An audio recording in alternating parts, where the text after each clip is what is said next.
In the heart of Willowdale, a quaint town where everyone knew each other by name, stood an old red postbox at the corner of Maple and Vine.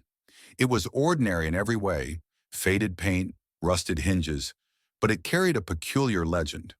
The townsfolk believed that if you slipped a letter inside without an address and wrote from the heart, you'd receive exactly what you needed in return. It started decades ago when Mrs. Eleanor Finch, the town's beloved librarian, wrote a letter on a whim. She was feeling lost, unsure of what her purpose was after retiring. If anyone is listening, she wrote, I wish to feel useful again.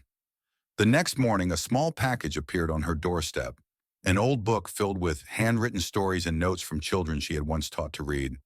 A note inside simply read, You are needed more than you know. From then on, the legend of the Whispering Postbox spread. A struggling artist found a set of paintbrushes and a gallery invitation after writing about his fading inspiration. A little girl who missed her grandfather received a map to a garden he had planted years ago. Each time, the postbox never answered directly, but it always guided the writer toward their own answers. Skeptics tested it. A journalist once mailed an empty envelope, expecting nothing, only to find himself drawn to a cafe where he overheard a conversation that led to the best story of his career. No magic ever seemed to be at play, only coincidence. Yet the town knew better. No one knew who or what was behind the postbox's mysterious workings.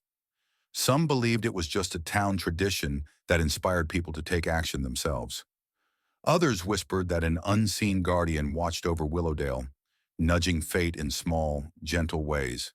To this day, the postbox stands, waiting for another heartfelt letter, because sometimes all we need is a little nudge in the right direction.